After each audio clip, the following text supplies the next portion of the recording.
Bonjour à tous et bienvenue sur la chaîne Décibel et Harmonie, la chaîne qui parle des bruits et surtout de leurs solutions. Aujourd'hui, on plonge dans un sujet brûlant, le bruit des bars d'ambiance. Entre musique amplifiée, cris des supporters et discussions animées qui débordent jusque sur le trottoir. Et ce bruit, il ne s'arrête pas à la porte du bar. Il remonte parfois jusqu'à la fenêtre d'un voisin à l'étage, ou même plus loin, dans les immeubles en face. Alors, comment faire pour cohabiter fête et tranquillité? On vous explique tout. Vendredi soir, quartier animé. Dans le bar Le Corner, un match de foot est diffusé. Chaque but est suivi d'un rugissement collectif. Les verres s'entrechoquent et la playlist reprend dès la fin du match.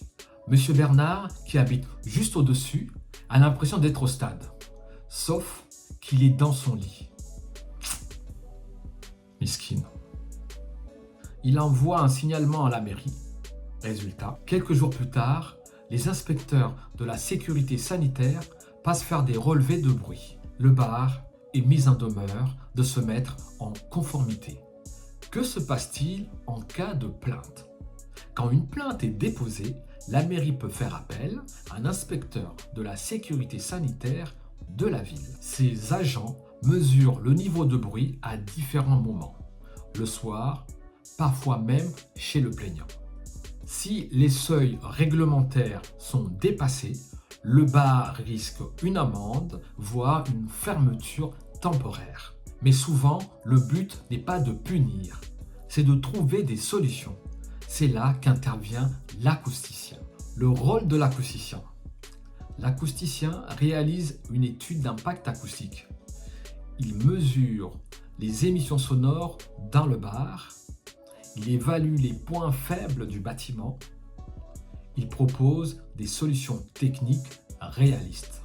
Parmi les plus efficaces, réduire la taille des enceintes et utiliser un limiteur de bruit connecté à la sono. Installer des supports antivibratiles pour éviter que le son ne se propage dans les murs. Renforcer l'isolation acoustique des murs mitoyens, plafonds et fenêtres. Créer un sas d'entrée pour éviter que le bruit ne s'échappe à chaque ouverture de porte. La terrasse qui fâche. Autre histoire. Le bar chez Ludo, dans une rue étroite. Pas de musique forte, mais une terrasse pleine jusqu'à minuit. Les clients joyeux parlent fort sous la fenêtre du premier étage. Cette fois, ce sont des voisins de l'immeuble d'en face qui se plaignent. L'acousticien recommande d'arrêter le service en terrasse à 22 h et de former le personnel pour inviter poliment le client à baisser le ton.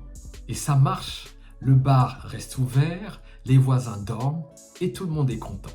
Le bruit dans les bars d'ambiance, c'est un vrai défi dans nos villes.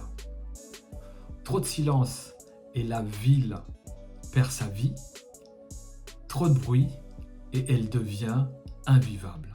Mais des solutions existent et elles permettent souvent de préserver l'activité du bar tout en respectant le droit au calme des riverains. Si vous êtes un gérant d'un bar, riverain ou architecte, n'hésitez pas à faire appel à un acousticien.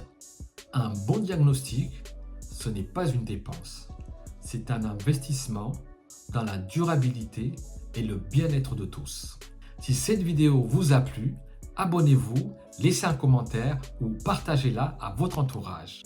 À bientôt pour une nouvelle vidéo sur Décibel et Harmonie.